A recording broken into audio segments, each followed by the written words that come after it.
नमस्ते दोस्तों, मैं अंकुर आर्य आप सबका स्वागत करता हूं आपके अपने YouTube चैनल सत्य सनातन में। दोस्तों, पिछली श्रृंखला को आगे बढ़ाते हुए हम कुछ आज ऐसे प्रश्नों को केंद्र में रखेंगे जिनके ऊपर अक्सर ईसाई लोग आक्षेप करते हैं।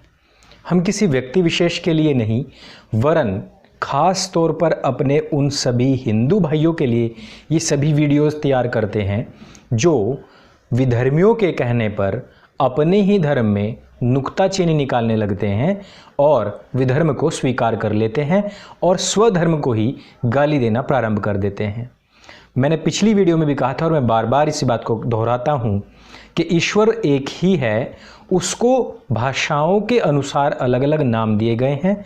यदि कोई आपसे कहे कि तुम्हारा भगवान ऐसा है और तुम्हारा भगवान वैसा है, जबकि हमारा भगवान वैसा है, तो आप तुरंत समझ जाइए कि वो सिर्फ और सिर्फ अपनी राजनीति चमकाने के लिए, सिर्फ और सिर्फ अपना पैसा बनाने के लिए और अपने मत पंथ संप्रदाय की जनसंख्या बढ़ाने हेतु आपसे ये झूठ बोल रहा है।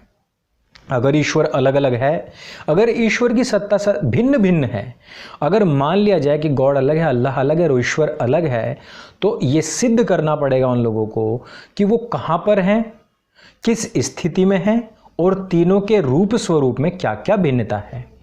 ईश्वर ने आकर कभी भी ऐसा नहीं कहा कि ये सब कार्य मैं कर रहा हूँ या मैं करूँगा। ना वो कभी पहले प्रकट हुआ और ना ही वो अब प्रकट होगा और ना ही वो कभी भविष्य में प्रकट होगा। लेकिन हम दुकानदारी चलाने वाले लोगों को अगर अपनी समझदारी से परखना शुरू कर दें तो हम समझ जाएंगे कि वो लोग आपको व्यक्ति मनुष्य अर्थात जो हाड़ मांस रक्त मेद मज्जा मल मूत्र इत्यादि का जो शरीर है उसी में ही ईश्वर की स्थापना करके आपको बताना शुरू कर देंगे और अवैज्ञानिक बातें करते रहेंगे। तो हमारे सामने पिछली बार जो प्रश्न आया था और पिछली वीडियो जो हमने भी कल वीडियो बनाई 40 मिनट की, उस वीडियो में भी एक जो प्रश्न रह गया था उसको भी लेंगे और उनका तथ्य प्रमाणों के साथ में आज हम पूरी तरीके से उद्धरण देते हुए ऐसे व्यक्तियों का उद्धार करेंगे और ईश्वर से कामना करेंगे कि वो इस प्रकार की दुकानदारी बंद करके लोगों को सत्य का मार्ग दिखाएं और जो सत्य सनातन वैदिक धर्म है उसकी जो टीचिंग्स हैं, उसकी जो लर्निंग्स हैं, उसकी जो शिक्षाएं हैं, उनको एक बार पूर्ण मनोयोग से और किसी भी प्रकार से बायस्ड ना होकर वाद विवाद को छोड़ पक्ष विपक्ष को त्याग कर अवश्य पढ़ेंगे। और ऐसी मेरी पूरी आशा है कि ईश्वर उनको सबको सन्मार्ग में अवश्य प्रेरित करेंगे।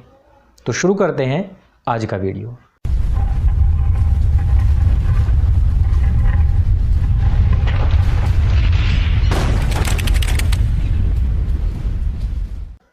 दोस्तों, पिछली बार हमने कहा था कि जिस प्रकार से फ्रांसिस या उनके अन्य लोग इस बात का दावा करते हैं कि सत्य सनातन वैदिक धर्म सर्वप्राचीन है, तो क्या हुआ, प्राचीन जितनी बातें हैं, उनकी जितनी भी थ्योरीज हैं, वो सभी तो गलत साबित हो चुकी हैं। तो अब इन लोगों को इस स्थान पर पकड़ना बहुत आवश्यक हो गया है। हमारा मकसद किसी की फालतू में ही अपना काम धाम छोड़कर पीछे पड़ के उसकी समीक्षा करना नहीं है, लेकिन जब सत्य सनातन वैदिक धर्म की जो टीचिंग्स हैं, जो उसकी लर्निंग्स हैं, जो उसकी शिक्षाएं हैं, उनको गलत बताकर उनके परिप्रेक्ष्य को ही चेंज करके जब लोग उसको हमारे बीच के ही साधारण लोगों को प्रस्तुत करना शुरू कर देते हैं और अपने ही धर्म के खिलाफ खड़ा करना शुरू कर देते हैं, तो आर्यजनों का, भद्रजनों का, शिक्षित जनों की ये जिम्मेदारी बनती है कि वो सत्य का उद्घाटन करें और सत्य को सामने लाएं। अब बात आती है न्यूटन के गुरुत्वाकर्षण नियम की। वो कहते हैं कि गुरुत्वाकर्षण नियम उससे पहले नहीं था जब न्यूटन ने उसका प्रतिपादन किया, और उससे पहले गुरुत्वाकर्षण की कोई थ्योरी नहीं थी। उससे पहले लोग ऐसे ही बस कुछ भी मान लेते थे।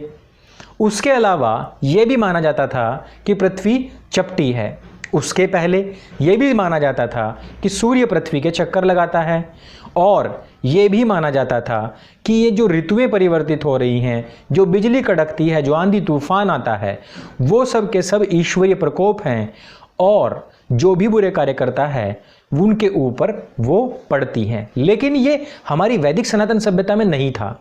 मैं आपको बता दूं, नव युवा जितने भी पंथ संप्रदाय हैं, उसमें चाहे इस्लाम हो चाहे उसमें क्रिश्चियनिटी हो, इन सभी लोगों ने इस प्रकार के बहुत सारे अंधविश्वासों को अपने पंथ में लिया और उनको अपनी बुक्स में भी लिखा। और कई जगह पर इस प्रकार के उदाहरण भी आते हैं कि उनके जो नबी थे, उनके जो शिक्षा देने वाले जो पैगंबर हुए या फिर ईश्वरीय पुत्र जीसस की बात करें तो उन्होंने भी खुद ऐसे बहुत सारे अंधविश्वासों को आगे बढ़ाया है। लेकिन जिस प्रकार से ये कह दिया जाता है कि प्राचीन काल में ऐसा नहीं माना जाता था, वैसा नहीं माना जाता था, तो फ्रांसिस सरीखे जो बच्चे हैं वो अपनी क्रिश्चियनिटी के बारे में बात कर रहे होते हैं, हिंदुओं के बारे में वो बात नहीं कर रहे होते हैं, सनातन वैदिक धर्मियों के बारे में वो बात नहीं कर रहे होते हैं। लेकिन इस प्रकार के उदाहरण देकर वो वैदिक सनातन धर्म से ही निकले हुए मूर्ति पूजक जो खंड है अलग, जिनको हम पौराणिक पद्धति और मूर्ति पूजक पद्धति वाले लोग कहते हैं, उन्हीं में से ही अधिकतर दलित समाज के कुछ लोगों को पकड़कर उनको ऐसी ऐसी टीचिंग्स देकर अपने पंथ में परिवर्तित करने का कुत्सित प्रयास करते हैं। आज हम आपको बता दें कि जब हम कल बात कर रहे थे भास्कराचार्य और लीलावती जी के संवाद की, उससे आगे हम आते हैं कि पृथ्वी स्थिर नहीं है और वो किस प्रकार से अपनी धुरी पर घूम रही है, वो किस महर्षि ने बताया, किस वैज्ञानिक ने बताया और किस दिशा से किस दिशा में घूम रही है, वो भी मैं आपको बताना चाहूँगा। और ये आज की बात नहीं है, ये 1500 वर्ष पूर्व बात है। मतलब 15वीं शताब्दी में जहाँ गैलीलियो ने बताया कि पृथ्वी अपनी धुरी पर घूम रही है, वहां आज से भी 1500 वर्ष पूर्व अर्थात गैलीलियो से भी तकरीबन 1000 वर्ष पूर्व आर्यभट्ट क्या लिखते हैं उसके बारे में हम थोड़ा सा पढ़ेंगे। उन्होंने आर्यभट्टीय गोलपाद 9 में क्या लिखा है। अनुलोम गतिर नौस्थः पश्यत चलम विलोमगम यद्वत अचलानी भानी तद्वत्सम पश्चिमगानी लंकायम। अर्थात नाव में यात्रा करने वाले व्यक्ति को जिस प्रकार अगर वो पूर्व दिशा में जा रहा है तो किनारे की सभी चीजें पश्चिम दिशा की ओर खिसकती हुई नजर आती हैं, उसी प्रकार से जब हमको सूर्य पूर्व से पश्चिम की ओर चलता हुआ दिखाई देता है, अर्थात हमारी जो पृथ्वी है वो पश्चिम से पूर्व की ओर गति करती है। अनुलोम गति अर्थात विपरीत गति में दिखाई देता है। और यहाँ इन्होंने कहा है कि पश्चिमगानी लंकायम, लंका को उन्होंने अपना सेंटर पॉइंट मानते हुए वहां से ये श्लोक लिखा है। और उन्होंने क्या कहा कि पश्चिमगानी लंकायम, जिस प्रकार से हमको लगता है कि लंका में खड़े होकर लगता है कि सब नक्षत्र तारा ग्रह आदि पश्चिम में जा रहे हैं पूर्व से, इसका अर्थ ये हुआ कि पृथ्वी पश्चिम से पूर्व की ओर घूम रही है। तो कितनी जबरदस्त बात आपको 2 लाइन में और 100 उदाहरण सहित समझा दी गई, और वो भी आपके क्रिश्चियन गैलीलियो से 1000 वर्ष पूर्व आर्यभट्ट नामक वैदिक सनातन धर्मी ने अपनी 2 लाइन में पूरा का पूरा विज्ञान जो था वो सरल कर दिया। अभी हम देखते हैं कि किस प्रकार से अपनी कक्षा में घूमने के उदाहरण ब्रह्मस्फुट से हमको मिलते हैं। तो आर्यभट्ट की एक आर्या है और उसमें उल्लेख किया गया है ब्रह्मस्फुट इस सिद्धांत का। भ पंजरः स्थिरो भू रेवावृत्यावृत्य प्राति देवसिको उदयास्तमयौ संपादयति नक्षत्र ग्रहाणाम। अर्थात तारामंडल स्थिर हैं और पृथ्वी अपनी दैनिक घूमने की गति से नक्षत्रों तथा ग्रहों का उदय और अस्त करती है। अर्थात जो तारामंडल है, तारामंडल अपनी जगह पर स्थिर है, परंतु और ये पृथ्वी के सापेक्ष में बात चल रही है। जब वो तारामंडल की गति के ऊपर बात करेंगे तो तारामंडल की गति के ऊपर बात होगी। अभी पृथ्वी के सापेक्ष बता रहे हैं कि पृथ्वी चलायमान है और तारामंडल अपनी जगह पर स्थिर है, और अपनी दैनिक घूमने की गति के कारण वो ग्रहों के उदय और अस्त को हमको प्रदर्शित करती है। यानी कि हम जो पृथ्वी पर स्थित मनुष्य हैं, हमको जो चंद्र आदि नक्षत्र ग्रह, सूर्य आदि जो तारागण हैं, उनका उदय अस्त हमको इस वजह से दिखाई देता है। कितनी जबरदस्त बात यहाँ पर आर्यभट्ट जी ने 2 लाइन में कह दी है। अभी हम बात करेंगे सूर्योदय और सूर्यास्त की। अपने ग्रंथ आर्यभट्टीय के आर्यभट्ट में दशगीतिका नामक प्रकरण में स्पष्ट लिखा है, प्राणे नेति कलाम भूः, अर्थात एक प्राण समय में पृथ्वी एक कला घूमती है। एक दिन में 21,600 प्राण होते हैं, अर्थात एक कला जितनी दूरी तय कर लेती है एक प्राण में। अब हम आते हैं सूर्योदय और सूर्यास्त की ओर। भूमि गोलाकार होने के कारण विविध नगरों में रेखांतर होने के कारण अलग अलग स्थानों में अलग अलग समय पर सूर्योदय और सूर्यास्त होते हैं। इसे आर्यभट्ट ने ज्ञात कर लिया था और आर्यभट्ट का काल मैंने आपको बता दिया है कि वो आज से तकरीबन 1500 वर्ष पूर्व हो चुके थे। उस समय की बात है, और ये उस समय की बात है जब इस्लाम आया भी नहीं था और ईसाइयत अपने शैशव काल में थी। तो तब उन्होंने क्या लिखा था, उदयो यो लंकायाम सोस्तमयः सवितुरेव सिद्धपुरे मध्याह्नो यव कोट्याम रोमक विषये अर्धरात्रे स्यात्। आर्यभट्टीय गोलपाद 13, अर्थात जब लंका में सूर्योदय हो रहा होता है उस समय सिद्धपुर में सूर्यास्त हो रहा होता है और यवन देश में उस समय मध्याह्न अर्थात दोपहर हो रही होती है तथा रोम प्रदेश में उस समय अर्धरात्रि हो रही होती है।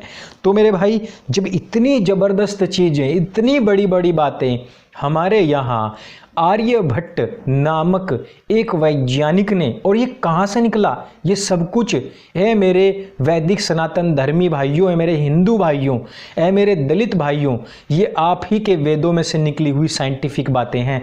और आप लोगों को साइंस है क्रिश्चियनिटी में साइंस है कहकर 2-4 हज़ार रुपए के लालच के ऊपर आपको अपनी जड़ों से काट दिया जाता है और आप उनका जवाब नहीं दे पाते हैं। तो इतनी साइंटिफिक चीज़ें आपके पास हैं कि जिसको पढ़कर, जिसको जानकर भी इतना गौरव महसूस होता है, शरीर में भी लगता है कि 2.5-3 किलो घी तो अभी के अभी पी लिया। आगे मैं आपको इसी विषय में बताना चाहूँगा कि सूर्य चंद्र ग्रहण किस प्रकार से होता है। आर्यभट्ट के ही विषय में हम बात कर रहे हैं। वो कहते हैं कि राहु केतु के कारण नहीं, जिस प्रकार से अंधविश्वास हुआ और अभी तक भी कहा जाता है, और इवन इस्लाम में तो और क्रिश्चियनिटी में तो अभी तक भी बहुत बड़ा अंधविश्वास है कि ये सूर्य ग्रहण किस तरीके से होता है। अभी मुझे किसी ने बताया कि धरती सपाट है, उसको लेकर क्रिश्चियंस ने अपनी एक सोसाइटी बनाई हुई है और उसकी बुक्स तक छाप दी हैं और बहुत फेमस बुक्स हैं उनकी। अगर धरती सपाट है तो वो ये भी मानते हैं कि सूर्य ही इसके चक्कर लगाता है, तो पृथ्वी अगर सपाट है तो चक्कर नहीं लगा सकती है, अपनी धुरी पर भी नहीं घूम सकती है, क्योंकि वो तो ये भी क्वेश्चन करेंगे कि धरती अगर घूमती है तो हमारे घर क्यों नहीं घूम रहे हैं। तो जिस प्रकार से बहुत सारी अंधविश्वास थे कि राहु ने या केतु ने सूर्य को निगल लिया और वो इस वजह से नहीं दिखाई दे पा रहा है, तो आर्यभट्ट कहते हैं कि राहु केतु के कारण से नहीं, बल्कि क्या हुआ कि छादयति शशि सूर्यम शशिनम महति च भूछाया। आर्यभट्टियम में ये बात लिखी, अर्थात पृथ्वी की बड़ी छाया जब चंद्रमा पर पड़ती है तो चंद्र ग्रहण होता है, और उसी प्रकार चंद्र जब पृथ्वी और सूर्य के बीच में आ जाता है तो सूर्य ग्रहण होता है। तो अब हम किस प्रकार से नकार सकते हैं, किस प्रकार से हम कह सकते हैं कि प्राचीन जो ज्ञान था वो उसको नकारा जा सकता है और वो झूठ था, और किस प्रकार से हम कह सकते हैं कि जो सनातन था, जो सर्व प्राचीन ज्ञान है, उसको हम झुठलाकर नए विषयों का प्रतिपादन कर सकते हैं। ये जो जितने भी नए विषय प्रतिपादित हुए हैं ये कहीं ना कहीं आर्यभट्ट, भास्कराचार्य, लीलावती और यहाँ तक कि बोधायन प्रमेय पे भी हम बात करेंगे, बोधायन प्रमेय से ही पाइथागोरस प्रमेय ली गई है, और किस प्रकार से पाइथागोरस बोधायन के पास पढ़ने के लिए आया था और उसके प्रमाण भी हैं, वो भी हम इन फ्यूचर आप लोगों को देंगे। अभी हम बात कर रहे हैं सूर्य ग्रहण और चंद्र ग्रहण की। सूर्य ग्रहण और चंद्र ग्रहण पर इतना सारा वैज्ञानिक असलाह जिसको मैं कहूँगा, हथियार इतने सारे हमारे पास में हैं। आपने यूनिवर्सिटीज़ में आग लगा दी, आपने नालंदा तक्षशिला में आग लगा दी, लेकिन इन आर्यों के दिमागों में, इनके जहन में, इनकी जो नॉलेज है, इनके पास जो ज्ञान है, इनके पास जो सोचने समझने और सत्य को ग्रहण करने का जो एक फलसफा महर्षि दयानंद सरस्वती जी ने प्रत्येक आर्य के हाथ में हथियार दे दिया है, उसको आप कहाँ तक जलाएंगे? उसको आप नहीं जला सकते, क्योंकि एक एक आर्य यदि आज समाप्त भी हुआ तो वो कल आपके घर में भी पैदा हो सकता है, क्योंकि सोचने समझने की जो क्षमता है वो ईश्वर ने सबको दी है और वो प्रश्न कोई भी खड़ा कर सकता है। आगे हम बात करते हैं विभिन्न ग्रहों की दूरी की, और इस विभिन्न ग्रहों की दूरी की जब हम बात करेंगे तो मुझे ऐसा लगता है कि जितने भी विधर्मी हैं और जितने भी आर्यत्व और सनातन वैदिक धर्म के ऊपर आक्षेप करते हैं, अपनी दुकानदारी जमाए बैठे हैं, सजाए बैठे हैं, मैं कहता हूं कि कल से उनके पास में ग्राहकों का आना कम हो जाएगा। और मेरे सत्य सनातन वैदिक धर्मी भाइयों का ये धर्म बनता है, ये कर्तव्य बनता है कि वो ये संदेश जगह जगह तक पहुंचाएं।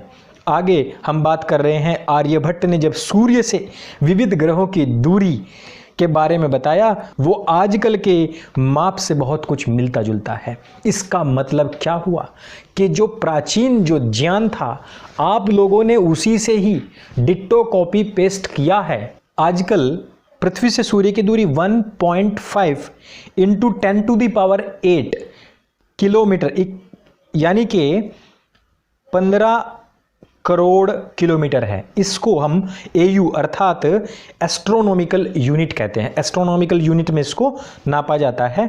जब हम बोलते हैं कि 1.5 इंटू 10⁸ किलोमीटर, तो इसको हम एस्ट्रोनॉमिकल यूनिट यानी कि AU में बोलते हैं। और इस अनुपात के आधार पर जो निम्न सूची जो बनाई गई है वो आर्यभट्ट का, मैं मान आर्यभट्टियम के अनुसार बता रहा हूं आपको, कि बुध से सूर्य की जो दूरी है वो है 0.375 AU और जो वर्तमान है वो है 0.387 AU। देखिए अब इनमें कितनी समानता है। शुक्र ग्रह से सूर्य की दूरी जो आर्यभट्ट ने बताई वो है 0.725 AU और जो वर्तमान जो बताई जा रही है वो 0.723 AU। मंगल की 1.538 AU और जो वर्तमान में बताई गई है वो है 1.523 AU। गुरु अर्थात बृहस्पति अर्थात जुपिटर से जो दूरी बताई गई है वह 5.16 AU और जो वर्तमान है वो बताई गई है 5.20, यानी कि 16 वहां 0.16 है, यहां उसको 20 बता दिया गया है, जो कि हमारे मैथमेटिक्स में ऐसा होता भी है। शनि से जो दूरी है वो है 9.41 AU और इधर जो वर्तमान जो साइंटिस्ट बता रहे हैं वो है 9.54 AU। ये कितनी ज़बरदस्त बात है कि आपके वेदों को पढ़कर आर्यभट्ट, भास्कराचार्य और लीलावती जैसी छोटी छोटी सी बच्चियां इतनी बड़ी वैज्ञानिक बातें करती थी, जिनको सॉलिडली आज का साइंस मानता है, उनके ऊपर रिसर्च करता है और उनको अपने प्रमाण मानता है। और हम कितने बुद्धिहीन हो चुके हैं, हम कितने लाचार बेचारे हो चुके हैं कि एक भिख मंगे मत पंथ संप्रदाय के 2000 रुपल्ली के लालच में अपने इतने विशाल संप्रदाय को, अपने इतने विशाल वैज्ञानिक धर्म को छोड़ देते हैं। ये हमारे ऊपर लानत है। और क्या हम जब ईश्वर के सामने जाएंगे, क्या हम उसको जवाब दे पाएंगे कि ईश्वर जिसने हमको, जिस धर्म में हमको पैदा किया, जिस वैदिक सनातन धर्म में हमको पैदा किया, हमने वो ही बदल लिया, हमने वही चेंज कर लिया? क्या हम ईश्वर के न्याय को बदल सकते हैं? क्या हम ईश्वर की व्यवस्था को चेंज नहीं कर रहे हैं? क्या हम उसको चुनौती नहीं दे रहे हैं? ये विचार करने योग्य बातें हैं। और जो मेरे भाई आज ये विचार कर रहे हैं कि हम इन भीख में मांगे हुए 2-4 तथ्यों को प्रस्तुत करके अपने आप को वैज्ञानिक कहने वाले लोगों की शरण में जा रहे हैं, वो सोचेंगे और विचार करेंगे कि हमको पुनः अपने वेदों की ओर लौटना चाहिए, हमको पुनः अपने वेदों का प्रतिपादन करना चाहिए और उन्हीं की टीचिंग्स, उन्हीं की लर्निंग्स पे ही वापस आकर उसी में अपनी उन्नति करनी चाहिए। विषय अभी समाप्त नहीं हुआ है मेरे मित्रों, विषय अभी शुरू हुआ है। इसमें जितने लोगों को आप जोड़ सकते हैं जोड़िए। आज और अभी के लिए सिर्फ इतना ही। बोलिए सत्य सनातन वैदिक धर्म की जय। जय हिंद, वंदे मातरम।